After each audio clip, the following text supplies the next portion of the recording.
یہ خیبر جب فتح ہوا جس پہ اشارہ کیا ہے، اور وہ زمین بھی ملے گی جس کو بھی روندہ نہیں، تو بہت زبردست غنائم آ گیا، بہت مدینہ منورہ غنائم سے بھر گیا۔ بیویوں کو بھی شوق ہوا، تکلیف بہت زیادہ تھی کہ ہمیں بھی غلام کنیزیں خوب مل جائے، آرام راحت سے رہے۔ رسول اللہ صلی اللہ علیہ وسلم کو یہ مطالبہ پسند نہیں آیا۔ مسجد نبوی سے متصل کمرہ تھا، آپ نے اسی میں قیام کیا، گھر جانا چھوڑ، میری بیوی ہو کر کے یہ مطالبہ۔ حق تعالیٰ نے یہ آیات نازل فرمائی، ان میں بیویوں کو کہا ہے کہ آؤ دنیا کی جو چیزیں چاہے وہ لے لو اور رخصت ہو جاؤ، پیغمبر کی نسبت چھوڑو، اور اگر تمہیں پیغمبر چاہیے، آخرت چاہیے، تو پھر تکلیفوں پر گزارا کرو۔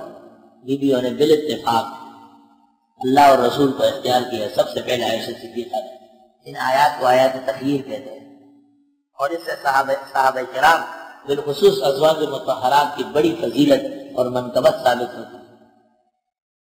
مطالبے کا مقصد تکلیف دینا نہیں تھا، تکلیف پیدا ہو گئی۔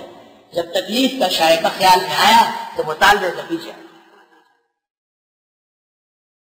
یا ایھا النبی، اے پیغمبر، قل لازواجک، فرما دیجیے اپنی بیویوں سے، ان کنتن، اگر ہو تم، تردن الحیات الدنیا وزینتہا، چاہتی ہو دنیا کی زندگی اور رونق اس کی، فتعالینا، پس آ جاؤ، امتعکن، فائدہ دوں تم کو، واسرحکن، اور رخصت کر لو تم کو، سراحا جمیلا، رخصت کر کے بہترین طریقے سے۔ بس جو چاہیے وہ لے لو، نکلو یہاں سے۔ اس سے یہ بات معلوم ہوئی کہ اولاد کا ماں باپ سے مطالبہ، شاگرد کا استاد سے مطالبہ، طالب کا محترم سے مطالبہ کمال ایمان کے منافی، حسن نظم کے برخلاف۔ کوئی مطالبے ہمارے یہاں نہیں ہوتے، تو مسئلہ بیان کر رہا ہوں۔ کوئی درخواست لکھنا یا بات چیزیں چھوٹے بن کر اپنے حاجات واضح کرنا، یہ حق ہے۔ تحریر اور گفتگو ایسی ہو جس سے دل آزاری نہ ہو، اور جب مقصود ہی اور ہو تو مطالبے ہی ختم ہو جاتے ہیں۔ وَإِن كُنتُنَّ تُرِدْنَ اللَّهَ وَرَسُولَهُ وَالدَّارَ الْآخِرَةَ، اور اگر ہو تم کہ چاہتی ہو اللہ اور اس کا رسول اور آخرت کا گھر، تو مطالبے ہی رہنے دو۔ فَإِنَّ اللَّهَ أَعَدَّ لِلْمُحْسِنَاتِ مِنكُنَّ أَجْرًا عَظِيمًا، بس بے شک اللہ نے تیار کیا نیکوکار عورتوں کے لیے تم میں سے بڑا اجر۔ اجر کیا لے لو، چھوڑو مطالبے۔ یا نساء النبی، پہلے فرمایا کہو انہیں، جب انہوں نے اختیار کر لیا نا پیغمبر کو، دنیا چھوڑی۔ یا نساء النبی، اے پیغمبر کی بیویوں، من یأت منکن بفاحشۃ مبینہ، جو کوئی آئی تم میں سے کھلی بے حیائی کے ساتھ۔ پیغمبر سے دنیا کی چیزیں مانگنا، شاگرد کا استاد سے کچھ ایسی چیز مانگنا، بیٹی کا ماں کو کچھ کہنا، بیٹے کا باپ کو کہنا کہ ابا جی جائیداد مجھے دے دے، ابا جی آپ دستبردار ہو جائیں، یہ بے حیائی نہیں تو کیا ہے؟ یضاعف لها العذاب ضعفین، دو چند کر دیا ہے ان کا عذاب بڑا چڑھا کر۔ وکان ذلک علی اللہ یسیر، یہ اللہ کے لیے آسان ہے۔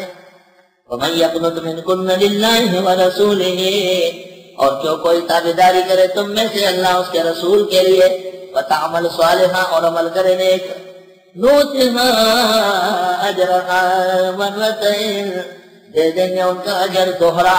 واعتدنا لها رزقا کریما، اور تیار کیا ان کے لیے روزی عزت کی۔ یا نساء النبی، اے پیغمبر کی بیویو، لستن کاحد من النساء، نہیں ہے تم عام عورتوں کی طرح۔ ہمارے متعلق کہتے ہیں یہ پیغمبر کو اپنے جیسے بشر کہتے ہیں، لعنت اللہ علی الکاذبین۔ ہم مفتی احمد الرحمن اور مفتی ولی حسن کو اپنے جیسے نہیں سمجھتے تھے، اعلیٰ و ارفع۔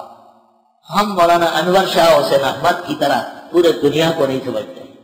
ہم ابو حنیفہ اور بخاری کے پائے کو کوئی عالم نہیں مانتے۔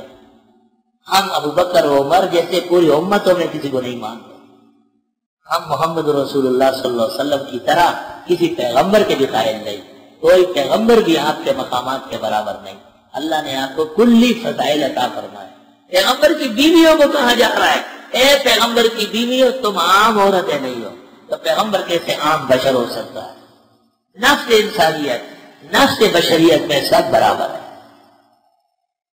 اگر اس آیت سے کوئی یہ نکالے کہ پیغمبر کی بیوی عورت نہیں تھی تو یہ اس کی پاگل پن۔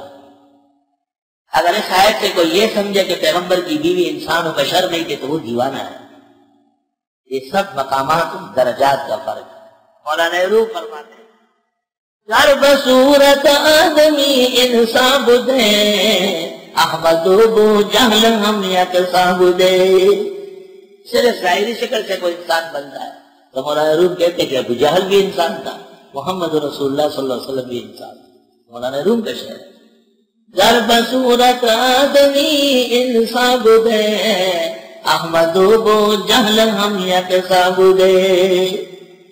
یا نسان نبی اے پیغمبر کی بیویوں لستن کاحد من النساء, نہیں تم عورتوں کی طرح, وہ بشر ہے حد یہی ہے میرے علم و فضل کی, سب سے مخلوقات میں افضل عظیم القدر بھی.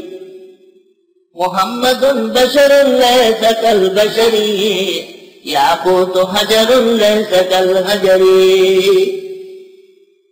ان اتقیتن اگر تم تقوادار ہو فلا تخضعن بالقول, جھکانا نہیں آواز, فیطمع الذی فی قلبہ مرض, بس امید مان لے گا وہ جس کے دل میں بیماری ہے. اور یہ نبی سے بات کرنے کی نوبت ہے صرف ہاں اور نہ, آواز میں ایسی لچک پیار نہ ہو کہ اگلا امید مان لے. بعض مریض القلب ہوتے ہیں وہ عورتوں کو دیکھنے شروع کر دیں گے اور اچھا بڑی پیاری آواز ہے. حدیث شریف میں قیامت کے دن کچھ لوگوں کی زبانیں کان ہاتھ سب زناکار ہوتے ہیں, اجنبیات سے لذت حاصل کی ہو, لیکن بات بھی مکمل کرو. وَقُلْنَ قَوْلًا مَعْرُوفًا, بات کہے بات السلیقے